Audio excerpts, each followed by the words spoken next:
Hey guys, welcome to Mountain Road. Kristen here. And earlier this year I got to go to a Frank Lloyd Wright house in Pennsylvania, Falling Waters.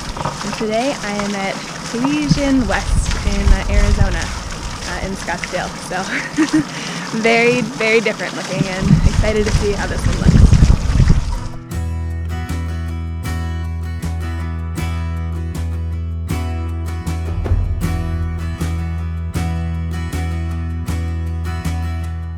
Taliesin West is a desert laboratory founded by the legendary architect Frank Lloyd Wright.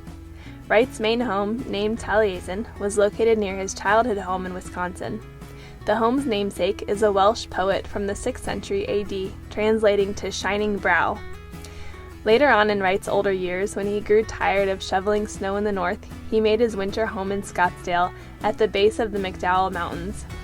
In both homes, he and his wife built the Taliesin Fellowship, through which students had the opportunity to learn by practice from the master.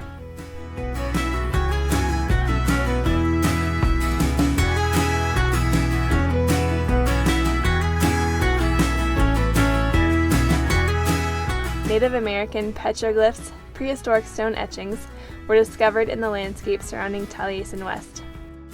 Wright was fascinated and influenced by the primitive designs, even physically moving some of the boulders from the outlying hillside to the property. One particular marking, described as clasped hands, is the inspiration for the logo of Taliesin West. Alright, so just wrapped up the tour here at Taliesin West. Learned the pronunciation a little better.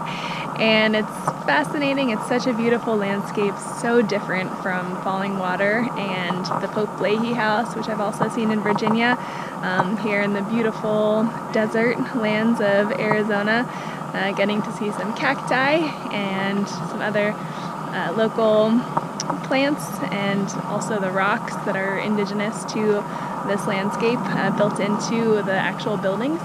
And while the Falling Water was a house, this is actually a place for students to actually come and learn architecture. So they come here during the summer months, the winter months, and then they're in Wisconsin during the summer. So yeah, definitely worthwhile to come out here if you're ever in Arizona. The guides are fantastic, and it's a real treat.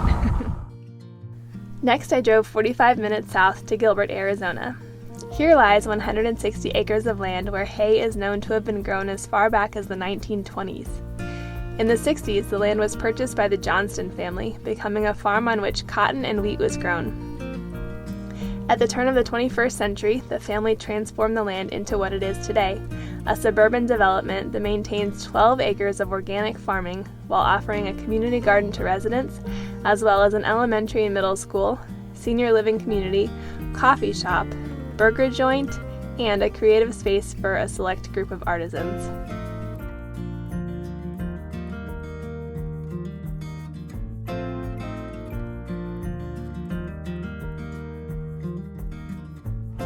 Today I'm here at Agritopia in Gilbert, Arizona, and I believe that this used to be all farmland, and a lot of it is now residential, but there is still a farm here, as well as, you can see behind me, a community garden, and also a couple of places to eat, a cafe and a coffee shop. So just taking the afternoon to look around and see what's here.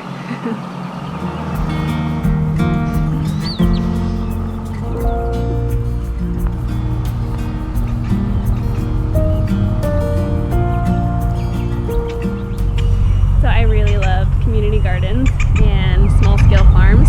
I did a whole project about it for my thesis exhibition when I was in grad school, and so now whenever I am traveling, I look up community gardens and urban farms to see if there are any around, and if I have time and availability, then I'll come check them out. So that's what we're doing. Really love seeing all the little personal touches in a garden.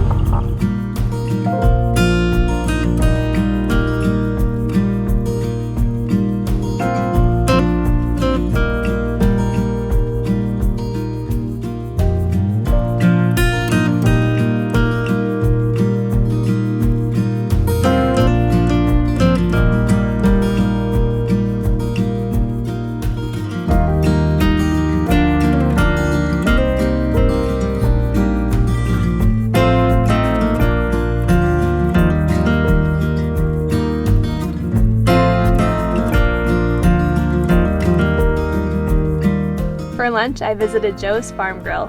The structure is actually the Johnstons' former ranch-style farmhouse built in 1966. I had the chicken farm salad with sweet potato fries.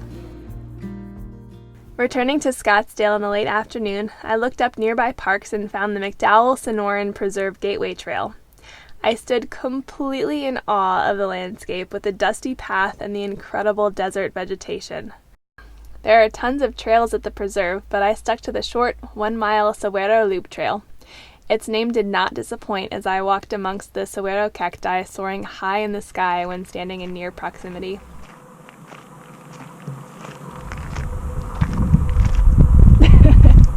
Gorgeous. I love seeing these cacti.